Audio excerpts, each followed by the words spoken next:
স্বাগত বৈশাখী টেলিভিশনের নিয়মিত আয়োজন ইস্পাহানি মির্জাপুর জিরো আওয়ারে। আপনাদের সাথে আছি জুনায়েদ তালুকদার। দর্শক, এই অনুষ্ঠানের সমসাময়িক রাজনীতি, অর্থনীতি, আন্তর্জাতিক সহ বিভিন্ন গুরুত্বপূর্ণ বিষয় নিয়ে আমরা আলোচনা করে থাকি। আজকের আলোচনার বিষয় নির্ধারণ করেছি গণ অভ্যুত্থান ও বেসরকারি বিশ্ববিদ্যালয়। এই বিষয় নিয়ে আলোচনার জন্য স্টুডিওতে আমার সঙ্গে দুজন অতিথি উপস্থিত আছেন। আমার পাশেই আছেন মাহফুজ জাকারিয়া, প্রতিষ্ঠাতা সভাপতি, private university student alliance of Bangladesh, এবং আরও আছেন নাফসিন মেহনাজ আজিরিন, সাবেক সমন্বয়ক, বৈষম্য বিরোধী ছাত্র আন্দোলন, নর্থ সাউথ বিশ্ববিদ্যালয় এবং সোশ্যাল অ্যাক্টিভিস্ট। আপনাদের দুজনকে স্বাগত জানাচ্ছি আমাদের আজকের আয়োজনে। প্রিয় দর্শক, আমরা মূল আলোচনায় যাব, তার আগে আমাদের বৈশাখী টেলিভিশনের প্রধান প্রধান শিরোনামগুলো দেখে আসি। বেড়েই চলেছে গ্যাস সংকটে ভোগান্তি, সিএনজি পাম্পে গাড়ির দীর্ঘ সারি, শিল্প কারখানায় বন্ধ উৎপাদন, উদ্বিগ্ন ব্যবসায়ীরা।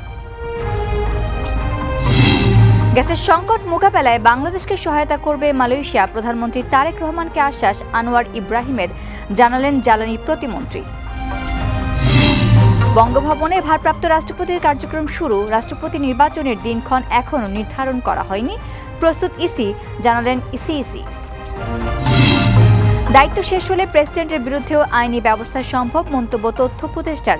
দিল্লিতে ব্রিক্স সম্মেলনে প্রধানমন্ত্রীর যোগদান নিয়ে সিদ্ধান্ত হয়নি। এবং বিএনপি জুলাই সনদের অঙ্গীকার ভঙ্গ করেছে, অভিযোগ গোলাম পরোয়ারের। সরকারি প্রতিষ্ঠানে দলীয় নেতাকর্মীদের নিয়োগে জামায়াতের প্রতিবাদ।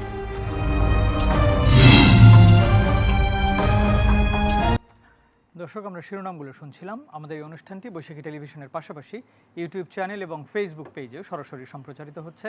আপনারা সংযুক্ত থেকে আপনাদের মতামত জানাতে পারেন। আমরা আলোচনা করব গণ অভ্যুত্থান ও বেসরকারি বিশ্ববিদ্যালয় নিয়ে।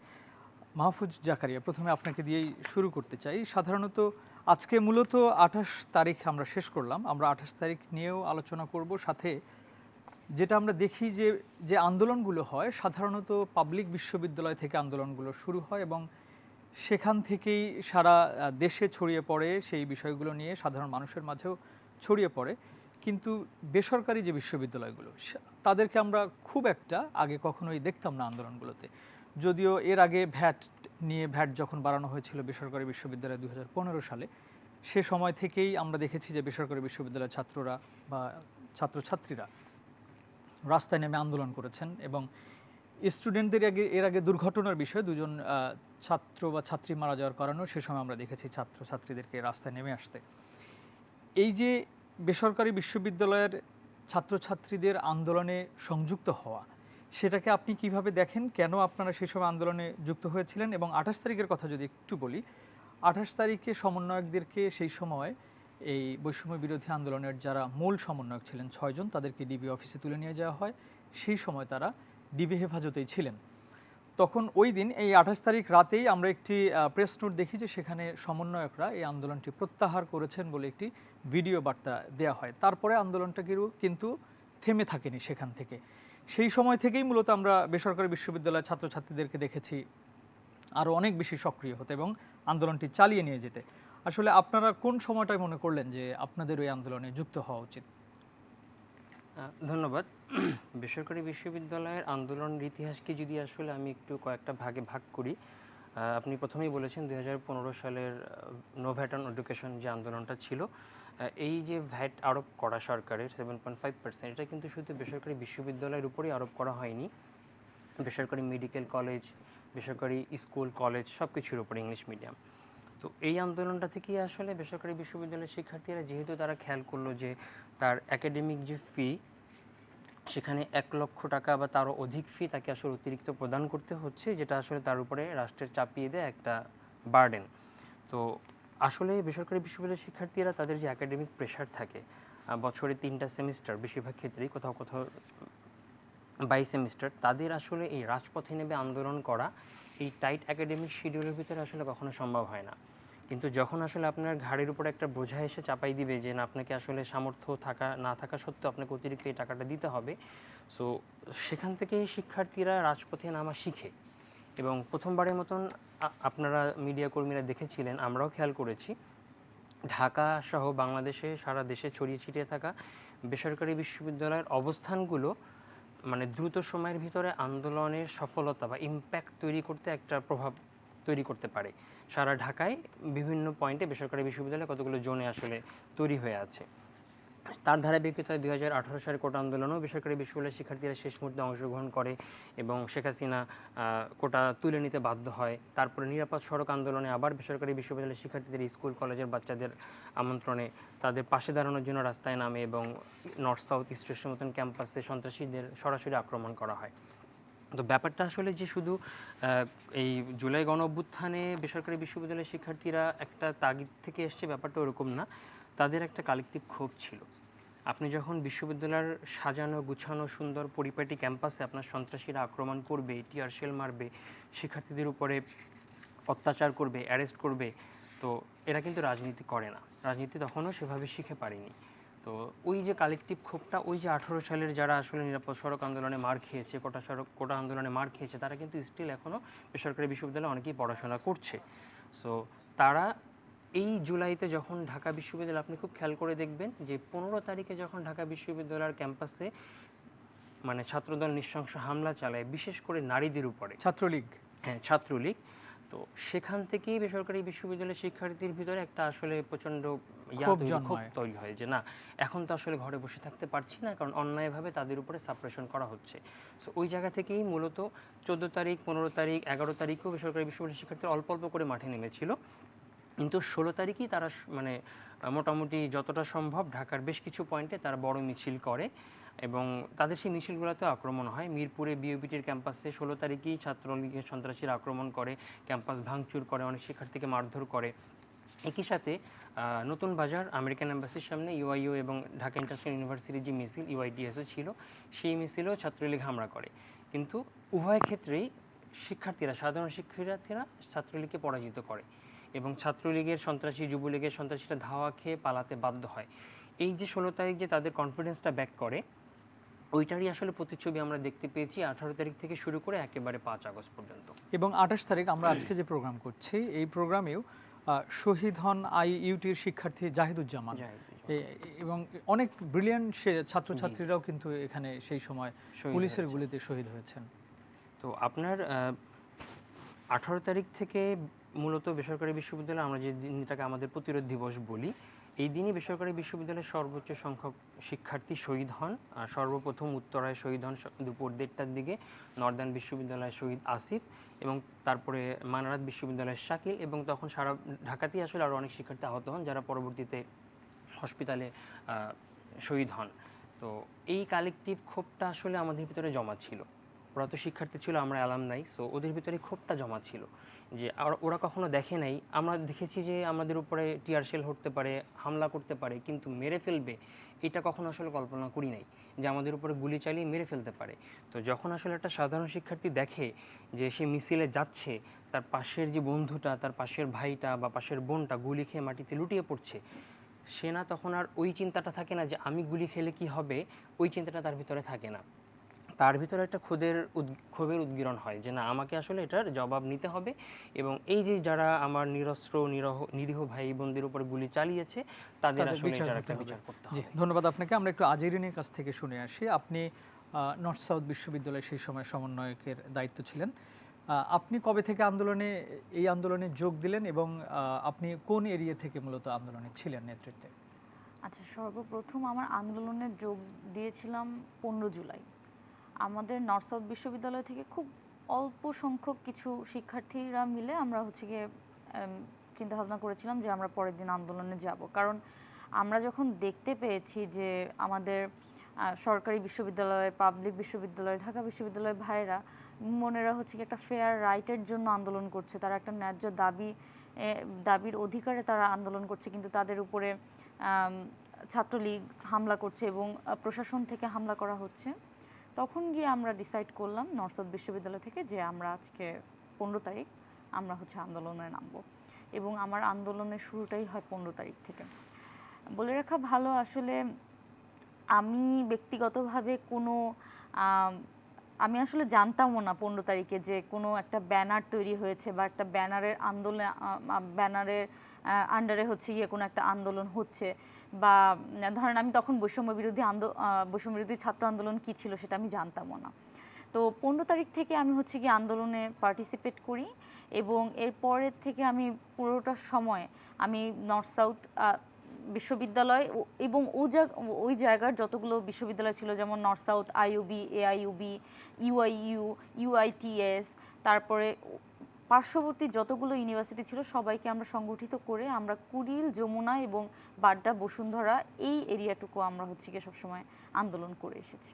এবং 18 তারিখ আমরা যখন দেখেছিলাম যে ব্র্যাক বিশ্ববিদ্যালয়ে হামলা হয়েছিল, আমাদের ভাইয়েরা যখন রাজপথে নেমেছিল এবং যখন দেখেছিলাম তাদের উপর হামলা করা হয়েছিল, আমরা বসুন্ধরা থেকে মার্চ করে সেই ব্র্যাকে যাই এবং দফায় দফায় আমাদের উপর ছাত্রলীগ হামলা করে। আপনি যেমনটি বলছিলেন যে আপনি অনেক কিছু জানতেনও না যে একটা আন্দোলনে আপনি যোগ দিচ্ছেন বা যাবেন, আপনারা দেখলেন যে আপনাদের ভাইদেরকে মারা হচ্ছে বা ঢাকা বিশ্ববিদ্যালয় থেকে সেখানে ছাত্ররা একটি যৌক্তিক দাবির জন্য আন্দোলন করছে, সেখানে তাদেরকে নির্যাতন করা হচ্ছে জন্যই আপনারা মূলত আন্দোলনে আসেন। আপনারা কি কোটা তো আপনাদের দাবিতে ছিল না, আপনারা শুধু সেই নির্যাতনের কারণেই বা এই যে অন্যায়ের প্রতিবাদ করার জন্যই তো আন্দোলনে যোগ দিয়েছিলেন? দেখুন, কোটার আসলে আমরা যখন বারবারই বলি যে আমাদের কোটার দরকার নাই প্রাইভেট বিশ্ববিদ্যালয়ের স্টুডেন্টদের, দেখেন বাংলাদেশের 90% আপনি প্রাইভেট বিশ্ববিদ্যালয়ের স্টুডেন্টদেরকে যখন জিজ্ঞাসা করবেন, তারা কিন্তু একটা কথাই বলবে, তাদের সরকারি চাকরির ক্ষেত্রে এত ইন্টারেস্ট তারা শো করে না বা তারা চায় না সরকারি চাকরিতে জয়েন করতে। সেক্ষেত্রে যেটা হয় কি, কিন্তু দেখেন বাংলাদেশের সব শিক্ষার্থীরাই কিন্তু ঢাকা বিশ্ববিদ্যালয়ে পড়ে না, কিংবা সবাই কিন্তু সরকারি বিশ্ববিদ্যালয়ে পড়ে না। কিন্তু এটা আপনিও রিলেট করতে পারবেন, আমিও রিলেট করতে পারবো যে আমাদের ফ্যামিলির কেউ না কেউ হচ্ছে প্রাইভেট বিশ্ববিদ্যালয়ে পড়ে, আমাদের কোনো আত্মীয়র ছেলে মেয়ে বা কেউ না কেউ প্রাইভেট বিশ্ববিদ্যালয়ে পড়ে।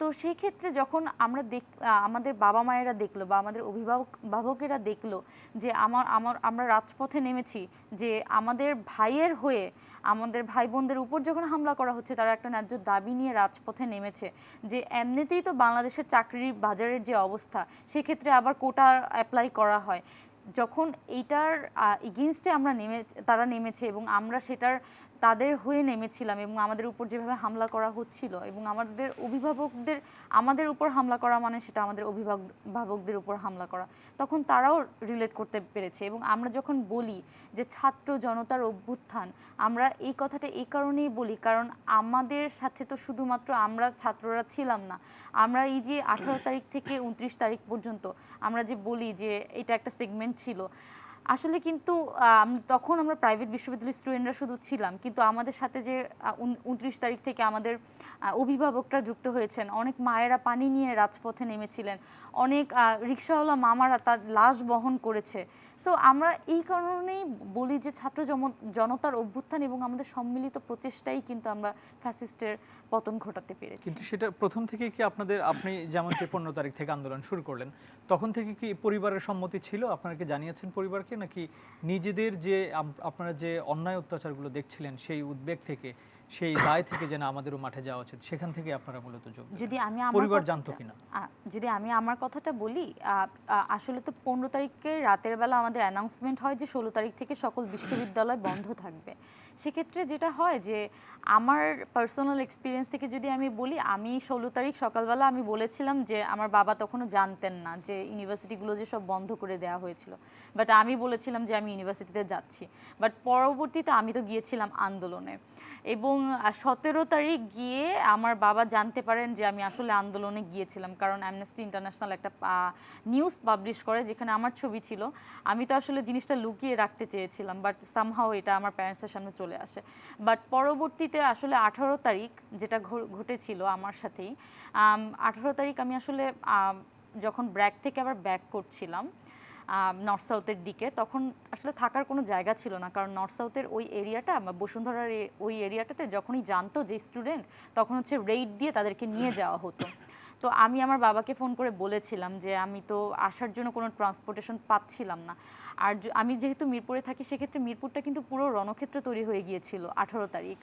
আমরা আসলে বলি যে হচ্ছে কি শুধুমাত্র আন্দোলনটা ব্র্যাক বিশ্ববিদ্যালয় কেন্দ্রিক বা বসুন্ধরা কেন্দ্রিক হয়েছে, আসলে কিন্তু সেটা না, আমাদের কিন্তু যাত্রাবাড়ি রণক্ষেত্র হয়েছিল, আমাদের মিরপুর রণক্ষেত্র হয়েছিল। বেসরকারি বিশ্ববিদ্যালয়ের ছাত্রছাত্রীরা কিন্তু ওই বাড্ডা থেকে আপনি যদি বলেন উত্তরা পর্যন্ত মোটামুটি এরিয়াটাতে খুব বেশি ছিল তারা। হ্যাঁ, তো আমার ক্ষেত্রে যেটা হয়েছে, আমি কিন্তু বাবাকে বলেছিলাম যে বাবা আমি আসতে পারছি না, তখন বাবা তার জীবনের নিরাপত্তা ভেঙে কিন্তু আমাকে নিতে এসেছিলেন বসুন্ধরাতে। যেতে যেতে তিনি সব কথা শুনলেন, শুধুমাত্র আমাকে একটা কথা বললেন যে তুমি আন্দোলনে যাও, সমস্যা নেই, কিন্তু নিজের দিকে খেয়াল রেখো। আমার প্রশ্নটা সেদিন ছিল যে সেও তো বাবা, তারও তো সন্তান হারানোর ভয় থাকে, কিন্তু সে যে আমাকে এই যে সাহসটা জুগিয়েছেন পুরো আন্দোলনে, এই এই এতটুকু শব্দ যে আন্দোলনে যাও কিন্তু নিজের খেয়াল রেখো, এই শব্দটুকু আমার আপনাকে আরো অনেক বেশি সাহসী সাহস করেছে এবং জুগিয়েছে। আপনি ইন্সপায়ার হয়েছেন বেশি। Exactly. আপনি তো সমন্বয়ক পরে হলেন বৈষম্য বিরোধী ছাত্র আন্দোলনের, সেই সময় কাদের সঙ্গে প্রথম যোগাযোগ হলো এবং কিভাবে যোগাযোগটা করলেন? আমার যেটা হয়েছে যে আমি 18 তারিখের পরে আমাদের যে বিশ্ববিদ্যালয়ের যে ভাইয়েরা ছিলেন তারা হচ্ছে গিয়ে সেন্ট্রালের সাথে যোগাযোগ করেছিলেন। এগুলো আমি জানতাম না। আমি যেটা বললাম যে আমি কোনো ওখানে তখনও যে একটা ব্যানার তৈরি হচ্ছে, হয়েছে কালকে আপনি সেখানে কোনো কিছুই দাঁড়াবেন, আমি জানতাম সেটাও না। জানতেন না। পরবর্তীতে যেটা হয় যে আমি যোগাযোগ করি এবং আমাকে একটা পর্যায়ে ফোন দেয় আমার ইউনিভার্সিটির একজন ভাইয়া, উনিও গুলি খেয়েছিলেন, তানিম ভাইয়া, আমি নামটাই বলি। উনি আমাকে ফোন দিয়ে বলেছিলেন যে 3 তারিখের আগে, 3 আগস্টের আগে আমাকে বলেছিলেন সমন্বয়ক লিস্টে তোমার নামটা দিতে চাই, তুমি কি রাজি সেটাতে? আমি বলেছিলাম যে হ্যাঁ রাজি। একটা কথা কি, এখন তো আসলে জুলাইয়ের পরে সবাই বিপ্লবী হয়ে গিয়েছে। ধরেন আমরা অনেকেই দেখেছি যে মুজিব বর্ষ পালন করেছে, তারাও হচ্ছে গিয়ে বিপ্লবী। যারা শেখ হাসিনাকে শুভ জন্মদিন বলে উইশ করেছে তারাও বিপ্লবী হয়ে গিয়েছে। কিন্তু ওই যে 3 আগস্ট, ওই ক্রুশাল একটা সময়ে যে আমরা যারা হচ্ছে গিয়ে নামটা লিখিয়েছিলাম, আমরা তো হচ্ছে গিয়ে, কারণ পুলিশ তো সে সময় বাসায় গিয়ে গিয়ে খুঁজতে হ্যাঁ, ছিল যে কারা খুঁজতেছিল। সমন্বয়ক, কারা আন্দোলনে আছে। হ্যাঁ। পারিবারিক একটা চাপও ছিল সে সময় পরিবারের উপরেও। হ্যাঁ, তো আমার কথা হচ্ছে কি ওই সময়টাতে যারা যারা নাম দিয়েছে, আমি আসলে এক্স্যাক্ট অ্যামাউন্টটা বলতে পারছি না, মনে হয় 120 জন 25 জন এরকম একটা নাম্বার হবে। তো এই মানুষগুলো যখন নামটা দিয়েছে, তারা কিন্তু তারা কতটা দৃঢ় প্রতিজ্ঞ, তারা কতটা বিশ্বাস নিয়ে যে সবাই জানতো যে হাসিনার পতন হবে, খুনি হাসিনার পতন হবে, কিন্তু কেউ কিন্তু বলতে পারছিল না যে সে পতনটা কি 3 আগস্টই হবে কিনা কিংবা 5 আগস্টই হবে কিনা। তারা কিন্তু জানতেন না যে পতনটা কবে হবে এক্স্যাক্টলি। কিন্তু এই যে তারা তাদের এখন আমি বারবারই বলি যে হচ্ছে গিয়ে যদি হাসিনার পতন না হতো তাহলে ওই আমরা যারা নাম দিয়েছিলাম তারা কোথায় থাকতাম আজকে? নিশ্চয়ই আমরা সেটা নিয়েও একটু আলোচনা করব, আসলে কোথায় থাকতেন বা সে সময়ের কি ভাবনাটা ছিল। আমি একটু মাহফুজ জাকারি আপনার কাছ থেকে জানতে চাই, আপনি কোথা থেকে সমন্বয়টা, আন্দোলনের যে সমন্বয়টা আপনারা শুরু করলেন, আপনি কোথায় ছিলেন সে সময়টায়? কোথা থেকে মূলত সমন্বয়টা করতেন, কিভাবে হতো? আপনার যোগাযোগটা আসলে কাদের সঙ্গে ছিল? আমাদের একটা স্ট্রিং ছিল, আমরা যেহেতু 2015 সাল থেকে ভ্যাট বিরোধী আন্দোলন থেকে আসলে আমাদের সংগঠনের যাত্রা শুরু, তো এরপরে 2018 সাথে কোটা আন্দোলন, সেই সময় নেটওয়ার্কিংটা হয় মূলত আমাদের একটা অ্যালামনাই শক্তিশালী নেটওয়ার্ক তৈরি হয়, যে অ্যালামনাইদের অনেকেই এবার বিভিন্ন বেসরকারি বিশ্ববিদ্যালয়ে এই মুহূর্তে চাকরিও করছেন। একই সাথে রাষ্ট্রের বিভিন্ন গুরুত্বপূর্ণ জায়গায়, সরকারের কিছু জায়গাতেও আসলে আমাদের নেটওয়ার্কের মানুষজন চাকরি করেন। তো 15 তারিখে যখন আসলে এর আগে জুলাইয়ের 11 তারিখ বা 10 তারিখ থেকে আমাদের ভিতরে আলোচনা হচ্ছিল যে ঢাকা বিশ্ববিদ্যালয় আন্দোলনটা তো বড় হচ্ছে, মিছিলগুলো বড় হচ্ছে, তো আমরা কি আসলে তাদের সাথে যুক্ত হব কি না। তো আমি বারবার না বলছিলাম, তার কারণটা ছিল যে 18 সালে কোটা আন্দোলনে আমাদের একটা তিক্ত অভিজ্ঞতা আছে, যে কোটা আন্দোলন শেষে যখন বেসরকারি বিশ্ববিদ্যালয়ের শিক্ষার্থীরা এত বড় ভূমিকা রাখার পরেও ঢাকা বিশ্ববিদ্যালয়ে তখন কোটা আন্দোলনে যারা নেতৃবৃন্দ ছিল, সংবাদ সম্মেলনে আমাদের একটা ধন্যবাদ পর্যন্ত দেয়নি। আমাদের অসংখ্য শিক্ষার্থী আহতও হয়েছিল, আমি নিজেও হাতে ঝিলে আহত হয়েছিলাম। তো এরপরে আসলে আমাদের এই ক্ষোভটা ছিল, তো সেই ক্ষোভের জায়গা থেকে যে না, আমরা আসলে এটার ভিতরে ঢুকবো না। তো 15 তারিখ আমাদের একজন অন্যতম ফাউন্ডিং মেম্বার তানজিল আমাকে সকাল থেকে বলছে, দাদা আজকে তো খুব বাজেভাবে আসলে শিক্ষার্থীদের উপর আক্রমণ করছে ছাত্রলীগ, এই অবস্থায় আসলে চুপ থাকা যায় না। তো সারাদিন ধরে আসলে যেটা করেছে যে আমাদের নেটওয়ার্কের মাধ্যমে আসলে আমাদের বেশ কিছু জায়গায় রিচ ছিল আমাদের, বিশেষ করে আমাদের সোশ্যাল মিডিয়া প্ল্যাটফর্মে। তো ও কন্টিনিউয়াসলি ঢাকা বিশ্ববিদ্যালয়ের উপরে যে আক্রমণ হচ্ছে ওই ফুটেজগুলো মানে খুব সেখানে শেয়ার করছিল এবং সেটা মোটামুটি বেশ ভালো পরিমাণ মানুষ এটা দেখছিল। ওখান থেকেই আসলে একটা তৈরি হয় যে না, আসলে আমাদের আমাদের আন্দোলনে ঢুকে যাওয়া। তো 15 তারিখ রাত্রেবেলা তো অলরেডি হলগুলোতে আক্রমণ হয়, হলগুলোতে ছাত্রলীগকে কিছু কিছু হল থেকে বের করে দেওয়া হয়।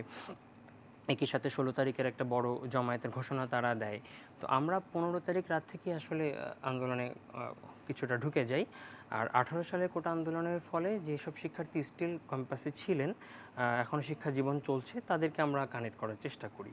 নর্থ সাউথ বিশ্ববিদ্যালয়ের কাউসার ছিল, এরকম আর অনেক বিশ্ববিদ্যালয়ের অনেকে ছিল যাদেরকে আমরা কম বেশি কানেক্ট করার চেষ্টা করি, এবং আমরা বলি যে না, আমরা আসলে কমিউনিকেশনটা মেনটেন করব। আমাদের যেটা কাজ করতে হবে যে আমাদের তোমরা কি সিদ্ধান্ত নিচ্ছ, কিভাবে নিচ্ছ, এই ইনফরমেশনগুলো আমাদের কাছে দিতে হবে।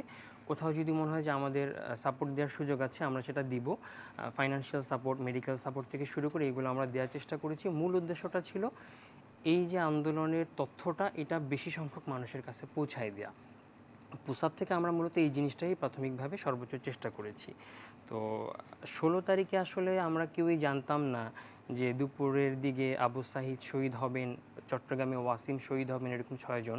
এটার জন্য আসলে আমাদের কারো প্রস্তুতি ছিল না। সকালবেলা বিউবিটি ক্যাম্পাসে হামলা হয়েছে, দুপুরের দিকে ইউআইয়ের সাথে ছাত্রদলের সন্ত্রাসীদের ধাওয়া পাল্টা দেওয়া হয়েছে, ছাত্রলীগের সন্ত্রাসীদের ধাওয়া পাল্টা দেওয়া হয়েছে। তো এটা আমরা অভ্যস্ত ছিলাম, কিন্তু এইভাবে যে আসলে মেরে ফেলবে, বিশেষ করে আবু সাইদের সেই 2 হাত প্রসারিত করা শরীর ঝাঁঝরা করে, ওইটা আসলে নেওয়ার মতন মানসিক প্রস্তুতি আমাদের ছিল না। তো ওইটা যখন আমরা দেখতে পাই, তখন আসলে 15 তারিখ রাতে আমরা কম বেশি সিদ্ধান্ত নিই যে না, আমরা আসলে ফুল ফোর্সে আন্দোলনে নিজেদেরকে কানেক্ট করব। অ্যালামনাইরা যারা ছিল, ভালো ভালো জায়গায় ছিল, যত বেশি সম্ভব যোগাযোগের চেষ্টা করেছি। একই সাথে যেহেতু দীর্ঘদিন ধরে অ্যাক্টিভিজম করছি, মোটামুটি ছাত্র দল, শিবির, বিএনপি এবং জামাত উভয় দলের রাজনৈতিক নেতৃবৃন্দের সাথে আমাদের একটা যোগাযোগ, শীর্ষ নেতৃবৃন্দের সাথে আমাদের একটা যোগাযোগ ছিল। তো আমরা তাদের সাথে কমিউনিকেশনগুলো করেছি যে আমরা আন্দোলনে ফুল ফোর্সে ঢুকবো, আপনাদের সহযোগিতা দরকার। তারা আমাদেরকে সব জায়গায় সহযোগিতা করেছেন। কোথাও লাঠি দিয়ে সহযোগিতা করেছেন, কোথাও পানি দিয়ে সহযোগিতা করেছেন, কোথাও এমন হয়েছে যে শিক্ষার্থীরা আক্রান্ত হয়েছে আর সামনে আগাতে পারছে না। কারণ সাধারণত রাজনীতি যারা করে না, তাদের আসলে এই ধরনের ধাওয়া পাল্টাতে বেশিক্ষণ টিকে থাকার সুযোগ থাকে না। কাঁদানে গ্যাস ছিল অনেক, সেখানে তারা আসলে ইমিডিয়েট দেখা যাচ্ছে কোথা থেকে এসে তাদের একটা টিম আমাদেরকে সাপোর্ট দিয়েছেন। তো এভাবে করেই আসলে আন্দোলনে আমাদের ঢুকে যাওয়া। জি, ধন্যবাদ। আমরা একটা বিরতিতে যাব। বিরতি থেকে এসে আজরিন আপনার কাছ থেকে জানতে চাইব যে আপনি যে শঙ্কার কথাটি বলছিলেন, যদি সেই 5ই আগস্টে সেই সময় সরকারের পতন না ঘটতো, তাহলে আপনারা আজকে কোথায় থাকতেন, সেটা একটু জানবো। যে কি মনে হয় আজকে এসে, এবং আপনারা যে পরিকল্পনা নিয়ে বা যে ভাবনা নিয়ে এই আন্দোলনে যোগ দিয়েছিলেন, যে পরিবর্তনের জন্য যোগ দিয়েছিলেন, আজকে এসে এই জায়গাটাকে কেমন দেখছেন, এটা দুজনের কাছ থেকে জানতে চাইব। প্রিয় দর্শক, ইস্পাহানি মির্জাপুর জিরো আওয়ারে নিচ্ছি ছোট্ট একটি বিরতি, ফিরছে কিছুক্ষণ পর।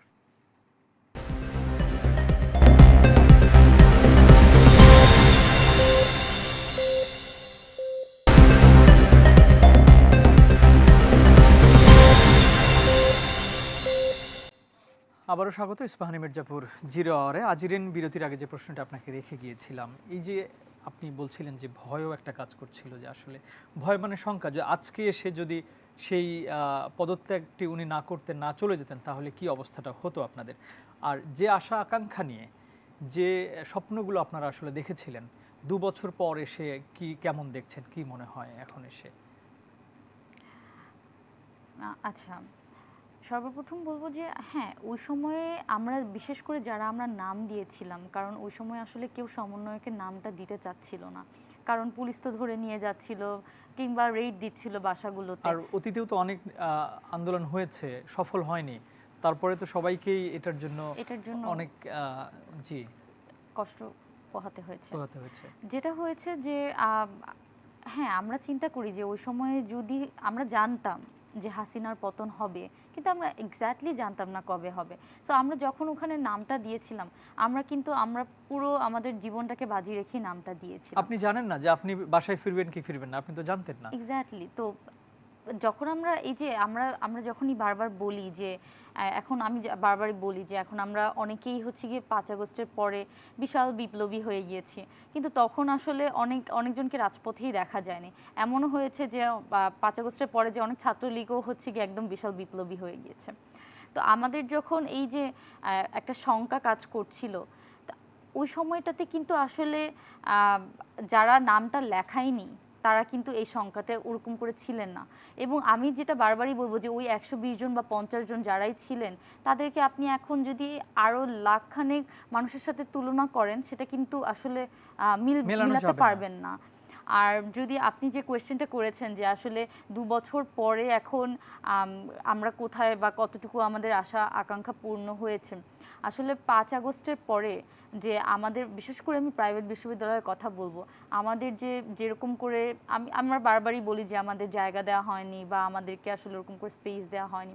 আসলে যে ওই যে সরকারটা যখন ফর্ম হচ্ছিল, আমরা আসলে প্রাইভেট বিশ্ববিদ্যালয়ের স্টুডেন্টরা ওরকম করে ইন্টারিমের ক্ষমতার পার্ট হতে চাচ্ছিলাম না।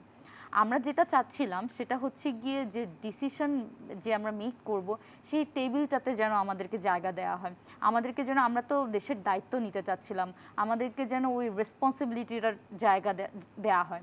এবং এটা নিয়ে আমি বহুবার নাহিদ ভাইকে বলেছিলাম যে কেন আপনারা এটা করতে পারেননি, ওটা করতে পারেননি, আপনারা বিভিন্ন ধরনের জায়গায় হচ্ছে গিয়ে ফেল করেছেন, তখন কেন আমাদেরকে ডাকেননি। ওনার উত্তরটা ঠিক এরকম ছিল যে আসলে তখন সরকার টিকানোটাই অনেক আমাদের জন্য টাফ ছিল। তা ওনার এই এক্সপ্লেনেশনে আমি কখনো সন্তুষ্ট না, কিন্তু আমি এই এক্সপ্লেনেশনটা ওনার কাছ থেকে এক্সপেক্ট করেছিলাম বা আমরা আশা করেছিলাম যে 24-এর গণ অভ্যুত্থানের পরে বা জুলাই বিপ্লবের পরে আমরা যে সমতা, যে নিরাপত্তা এবং অধিকার, নাগরিকের যে সকল অধিকার নিশ্চিত করা, সেগুলো যেন তারা অ্যাটলিস্ট করে।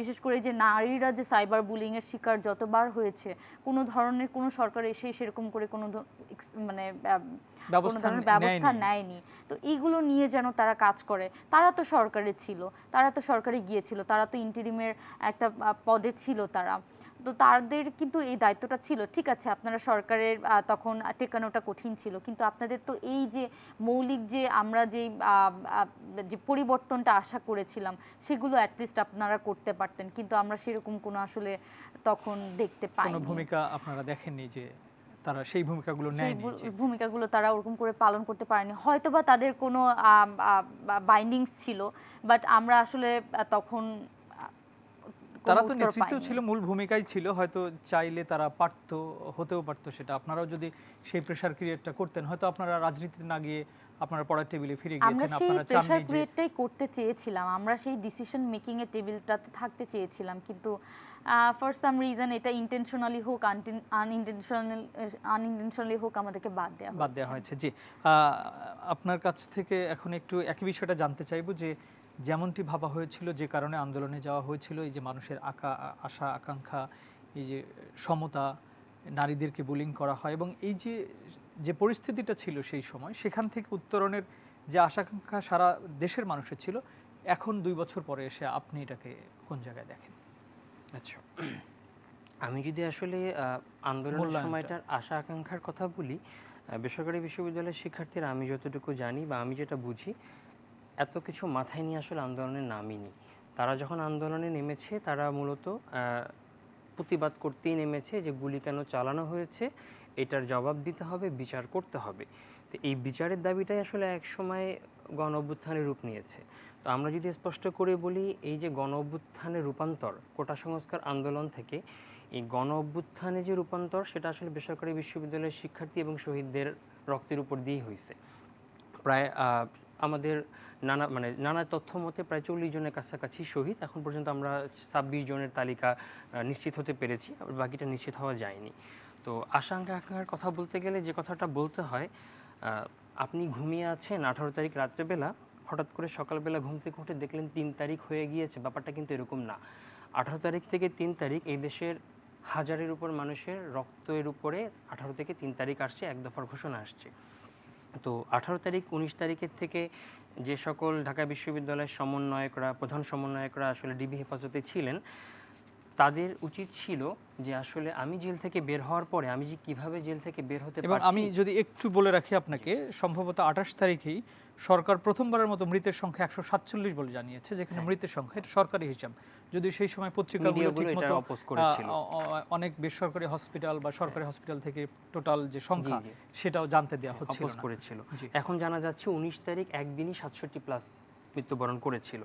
তো আসলে আপনি যদি আসলে একটা অভ্যুত্থানের মূল নায়ক হন বা আপনি নেতৃত্বে থাকেন, আপনি যদি কোনোভাবে জেলে থাকেন বা কোনোভাবে সব কিছু থেকে বিচ্ছিন্ন থাকেন, বের হওয়ার পরে আপনার একটা প্রধান দায়িত্ব হলো, আমি আসলে কেন বের হতে পারছি, আমার তো বের হওয়ার কথা ছিল না।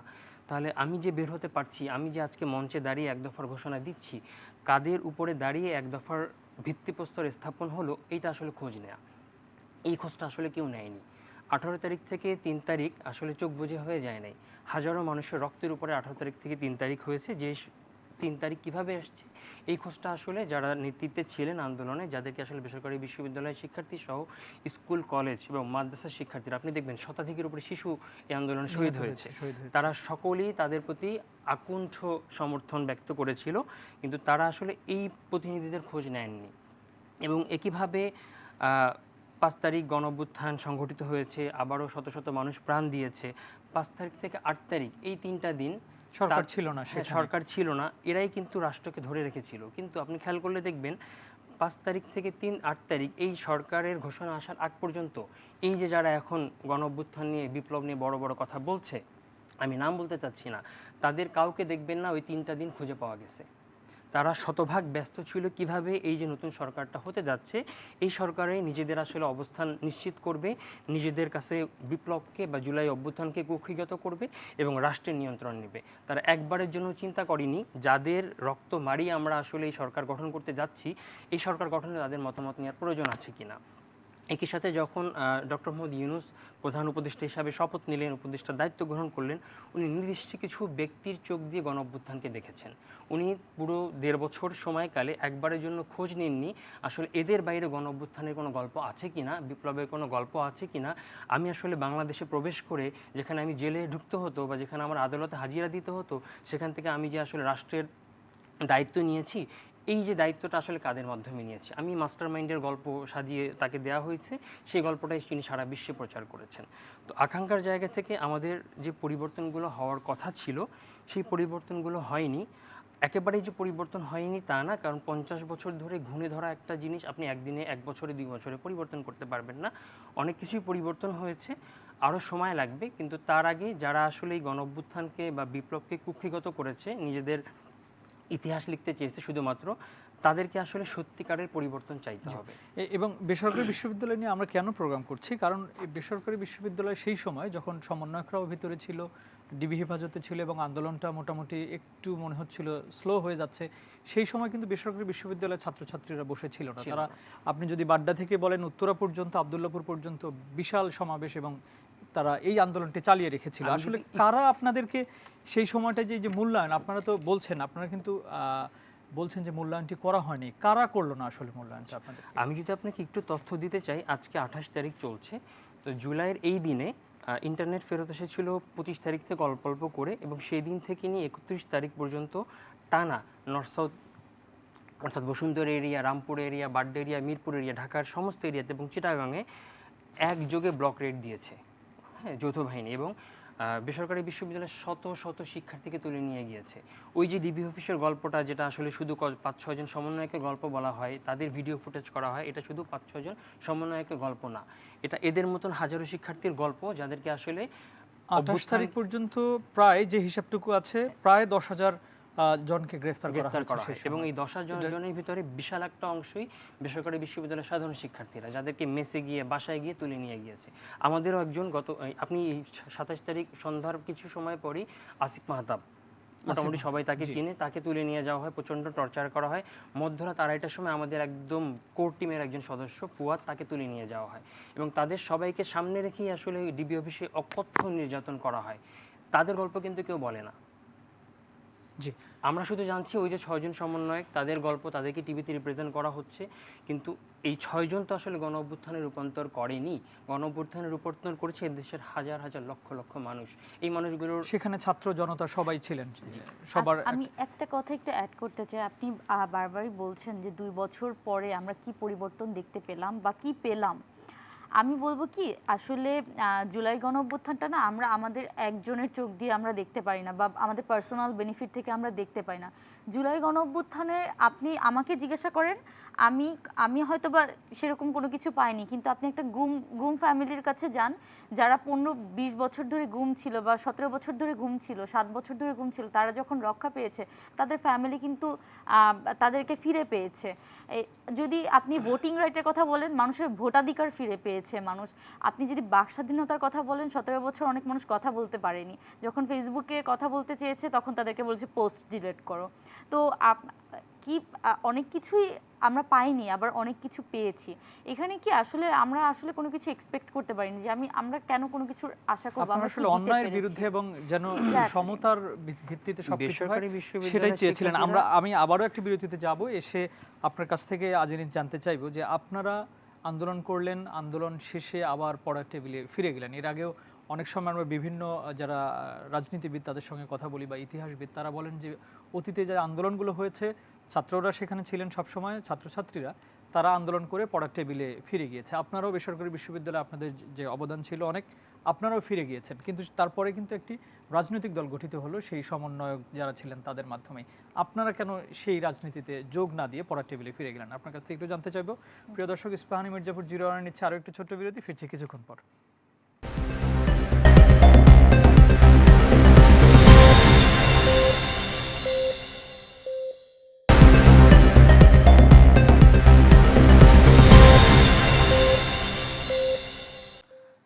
আবারও স্বাগত ইস্পাহানি মির্জাপুর জিরো আওয়ারে। আজিরিন, বিরতির আগে যে প্রশ্নটি রেখে গিয়েছিলাম যে অতীতে যে আন্দোলনগুলো হয়েছে ছাত্রছাত্রীদের মাধ্যমেই হয়েছে, সেগুলো সফল হয়েছে, কিন্তু তারা আবার পড়ার টেবিলে ফিরে গিয়েছেন বা কাজে ফিরে গিয়েছেন।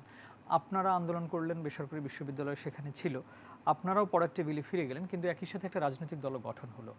সেই রাজনৈতিক দলে আপনারা আসলেন না, বা আপনারা কি আসতে পারেননি, নাকি আপনাদেরকে ডাকাতে হয়, আপনাদেরকে ডাকানো হয়নি? আরেকটি বিষয় এখানে আমি একটু বলে রাখি, যেমনটি আপনারা বলছিলেন যে মূল্যায়ন করা হয়নি, যেটি উনিও বলছিলেন মাহফুজ জাকারিয়া, সেক্ষেত্রে আপনাদেরই একটা ল্যাকিংসের কথা আমরা শুনতে পারি যে আপনারাই সংগঠিত হতে পারেননি, বেসরকারি বিশ্ববিদ্যালয়গুলো নিজেরাই সংগঠিত ছিলেন না। জি, যেটা হয়েছিল যে আপনারা পড়ার টেবিলে ফিরে গেলেন। হ্যাঁ, আমরা পড়ার টেবিলে ফিরে গেলাম।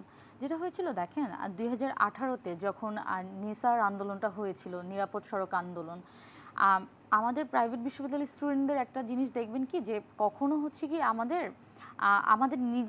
নিজেদের পার্সোনাল বেনিফিট হবে বা আমাদের নিজেদের কোনো দরকারে কিন্তু আমরা রাজপথে কখনো ছিলাম না। আমরা কালেকটিভলি ছিলাম। আমাদের যখন কোনো ভাইদের বা ন্যাশনাল যখন কোনো ক্রাইসিস তৈরি হতো, তখন আমরা সকলে একসাথে রাজপথে নামতাম, এবং শুধু রাজপথে নামতামই না, সেই আন্দোলনগুলো কিন্তু আমরা সফল করেই তবে বাড়িতে ফিরতাম। এবং আন্দোলনের পরে এই যে যখনই বারবার একটা কথা আসে যে আপনাদেরকে অংশ দেয়া হয়নি বা আপনারা তেমন করে পার্ট কেন হতে পারেননি, আমি যেটাই বারবারই আমি বলবো যে হচ্ছে কি আমাদের ক্ষমতার আসলে পার্ট হওয়ার কোনো ইচ্ছে ছিল না। আমরা মানে নর্থ সাউথ বিশ্ববিদ্যালয় বলেন, ব্র্যাক বিশ্ববিদ্যালয় বলেন, প্রাইভেট যতগুলো বিশ্ববিদ্যালয় আছে, আমাদের ইউনিভার্সিটির ভিতরে আসলে পলিটিক্স ওরকম করে চর্চা করা হয় না এবং করতে দেওয়াও হয় না। সেক্ষেত্রে যেটা হয় কি, যে আমাদের ওই পলিটিক্যাল কোনো কিছুতে আমরা যাব বা তখন আমার 5 আগস্টের পরবর্তী সময় যখন সরকার গঠন হচ্ছিল, তখন কোনো কিছুতে যাবো এরকম কোনো ইচ্ছা আমাদের ছিল না।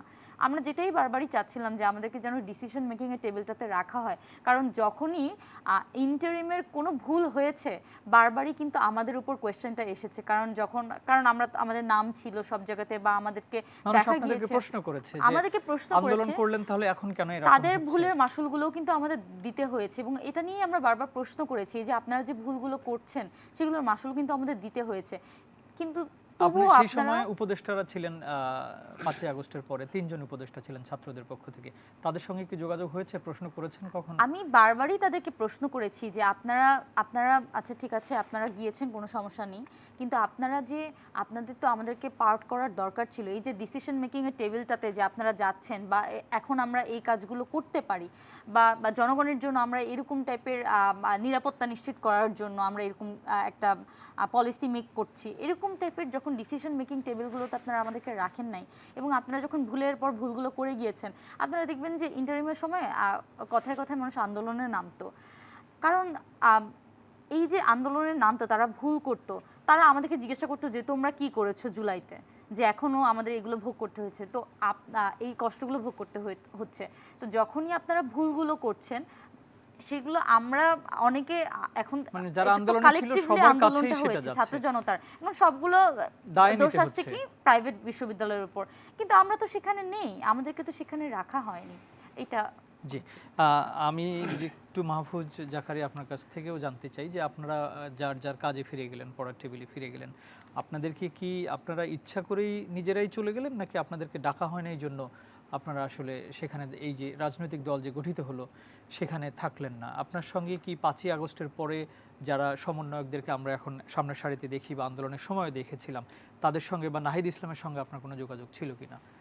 আচ্ছা, প্রথম উত্তরটি হলো যে আসলে সবাই পড়ার টেবিলে ফিরে গিয়েছে, ব্যাপারটা এরকম না।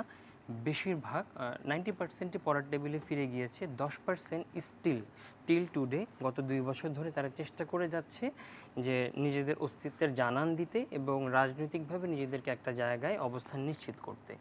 তো অভ্যুত্থানের পরপর আপনি যে প্রথম প্রশ্নটি করেছেন যে 5 তারিখের ঠিক পরপর যখন হাসিনা চলে যাবে নিশ্চিত হই আমরা, তো এটার পরে আমরা স্বাভাবিকভাবেই তখন খুব বিশৃঙ্খল অবস্থা দেশের, কিন্তু সন্ধ্যার দিকে আমরা যে কোনো মাধ্যমে জানতে পারি যে আসলে সরকার গঠন নিয়ে একটা ষড়যন্ত্র হচ্ছে। তো সেই মুহূর্ত থেকে আমি নিজে নাহিদ ইসলামকে ফোন দিয়েছি, আমাদের বিদেশে যে একজন অ্যাডমিন ছিলেন তিনি হান্নান মাসুদকে ফোন দিয়েছিলেন, অন্যান্য যারা ছিল যতভাবে সম্ভব তাদেরকে আমরা যোগাযোগের চেষ্টা করেছি। আমি আসিফ নজরুল স্যারকেও ফোন দিয়েছি, যেহেতু ওনার সাথে প্রিভিয়াস আমাদের পরিচয় ছিল, নাম্বারটা ছিল, ওনাকে একাধিকবার ফোন দিয়েছি, কিন্তু কেউ আসলে আমাদের ফোন রিসিভ করেননি। এবং রাজনৈতিক অন্যান্য ব্যক্তিদের সাথে যোগাযোগ করে জানতে পেরেছি যে তাদেরকে আসলে কেউ রিচ করতে পারছে না। তো তখন আমরা আরও নিশ্চিত হই যে আসলে সরকার গঠন নিয়ে আমরা যে ভাবনাটা ভাবছি, সরকার গঠনটা সেই প্রক্রিয়ায় যাচ্ছে না এবং এখানে কোনো না কোনো একটা ষড়যন্ত্র হচ্ছে, যেটা আমরা আসলে দেখতে পেয়েছি যে ফেসিস্টের অন্যতম স্তম্ভ শাহাবুদ্দিন চুপ্পুর কাছে আসলে বিপ্লবীরা যখন আসলে শপথ নেয় তখন আসলে সেই অভ্যুত্থানের অস্তিত্ব থাকে না এবং সেটাই আসলে হয়েছে। তো বেসরকারি বিশ্ববিদ্যালয়ের জন্ম আসলে 34 বছর। 1992 সালে বেগম খালেদা জিয়ার হাত ধরে নসরত বিশ্ববিদ্যালয়ের মাধ্যমে বেসরকারি বিশ্ববিদ্যালয়ের যাত্রা শুরু হয়। আজকে 34 বছর শেষে বেসরকারি বিশ্ববিদ্যালয়ের পরিবারের সংখ্যাটা কিন্তু কম না, 1 কোটি প্লাস মানুষ এই পরিবারের সাথে যুক্ত, হ্যাঁ, এবং রানিং স্টুডেন্টই আছে এই মুহূর্তে 10 লক্ষ প্লাস। তো আসলে তারা আমাদেরকে সুযোগ দেয়নি বা আমরা কেন পারিনি, এই প্রশ্নটার উত্তর আসলে 2টা উত্তর দিয়ে দিতে চাই। এই যে বিশাল সংখ্যক পরিবার যারা আসলে এই অভ্যুত্থানের রূপান্তর ঘটিয়েছে যাদের হাত ধরে, তো স্বাভাবিকভাবেই রাষ্ট্রের প্রত্যেকটা যন্ত্রই জানে তারা কতটা সুসংগঠিত ফোর্স এবং তাদের আসলে শক্তিটা কোথায়, হ্যাঁ। তো এই জায়গাটায় যখন আসলে রাজনীতি যারা নিয়ন্ত্রণ করতে চায় তারা কিন্তু ভয় পায় যে আমরা যদি আসলে ওদেরকে প্রিভিলেজ দিই বা ওদেরকে সুযোগ দিই, ওরা আমাদের রাজনীতি করতে দিবে না বা আমাদের চেয়ে ওরা বেশি উপরে চলে যাবে। এই জায়গাটা থেকে সরকারে বেসরকারি বিশ্ববিদ্যালয়ের কাউকে আসলে কোনো অবস্থাতেই সমন্বয়ক যারা ছিলেন তারা ভাবছিলেন বা পাবলিক বিশ্ববিদ্যালয়ে যারা ছিলেন সেই সময় তারা ভাবছিলেন যদি বেসরকারি বিশ্ববিদ্যালয়ের কোনো প্রতিনিধিরা থাকে তারা হয়তো আমাদের চেয়ে এগিয়ে যাবে এবং নিয়ন্ত্রণ হারাবে। তারা অভ্যুত্থানের পরে সরকার গঠনের আগ পর্যন্ত তাদের হাতে কিন্তু এক নিয়ন্ত্রণ ছিল, তারা এই নিয়ন্ত্রণটা হারাবে। একই সাথে আপনি দেখবেন ঠিক আছে সরকারে জায়গা দিচ্ছ না, ডিসকাশন টেবিলেতে জায়গা দিচ্ছ না, তাহলে আমাদেরকে কাজের সুযোগ দাও। শিক্ষার্থীদের একটা দাবি ছিল বেসরকারি বিশ্ববিদ্যালয়টা সংস্কার কমিশন, অসংখ্য সংস্কার কমিশন হয়েছে, কিন্তু বেসরকারি বিশ্ববিদ্যালয় সংস্কার কমিশনটা হয় নাই। বেসরকারি বিশ্ববিদ্যালয়গুলো এখনো স্বৈরাচারদের দখলে আছে। বোর্ড অফ ট্রাস্টি যেমনটি বলা হয় যে আপনারা সংগঠিত ছিলেন না সেজন্য পাওয়া যায়নি। যেমন আমরা রাষ্ট্রপতির বঙ্গভবনেও আমরা দেখেছি একজন সমন্বয়ক বেসরকারি বিশ্ববিদ্যালয় থেকে গিয়েছিল। আমরা পরে দেখি যে উনি আসলে সমন্বয়কই না, উনি এইটার একটা বড় কারণ কি, অনেকে ভুয়া আসলে একটা রাজনৈতিক বিষয়, হ্যাঁ, এটা তো আসলে গণ অভ্যুত্থান, এটা রাজনৈতিক কোটা আন্দোলন ছিল, স্বাভাবিক আন্দোলন, সেখান থেকে গণ অভ্যুত্থান যখন রূপান্তর হয়েছে এটা একটা রাজনৈতিক রূপান্তর হয়েছে। তো আমাদের তো আসলে রাজনৈতিক বড় ভাই নেই, রাজনৈতিক ফাদার নেই যারা আসলে ওই জায়গাগুলোতে আমাদেরকে সেটেল করবে।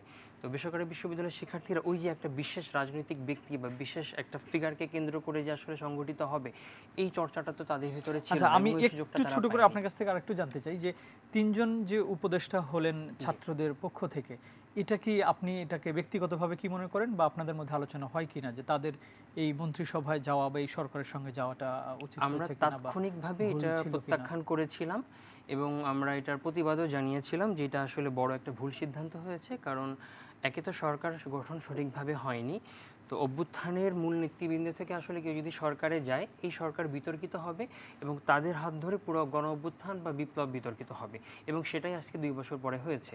আপনি খেয়াল করলে দেখবেন পুসাবের পেজে আমরা 9 তারিখ সকালবেলা এটাকে মানে শক্ত ভাষায় প্রতিবাদ জানিয়ে আমরা পোস্ট দিয়েছিলাম, কিন্তু যেটা হওয়ার সেটা তো আসলে হয়ে গেছে। কেউ যখন আসলে অভ্যুত্থান বা বিপ্লবকে নিজেদের আখের গুছানোর বা নিজেদেরকে উপরে ওঠার রাস্তা হিসেবে দেখতে চায় তখন না আপনি তাকে থামাতে পারবেন না। জি, আমি একটু আজেরিন আপনার কাছ থেকে একই বিষয়টা জানতে চাই যে 3 জন সমন্বয়ক যারা পরে মন্ত্রিসভায় গেলেন বা উপদেষ্টা হলেন, সেটা কি আপনার কাছে ব্যক্তিগতভাবে কি মনে হয় যে সেটা কি ঠিক ছিল নাকি সেই সিদ্ধান্তটা ঠিক ছিল না, এবং একই সঙ্গে ছোট করে বলবেন বর্তমান সময়ে যে ছাত্র রাজনীতি দেখছেন আপনি 2 বছর পরে এসে, এই ছাত্র রাজনীতি কি ঠিক রাস্তায় আছে কিনা বিশ্ববিদ্যালয়গুলোতে? সর্বপ্রথম বলবো যে হচ্ছে গিয়ে এই যে আমাদের 3জন ছাত্র উপদেষ্টা হিসেবে শপথ গ্রহণ করলেন, আমি এইটার এগেনস্টে ছিলাম। কেন ছিলাম?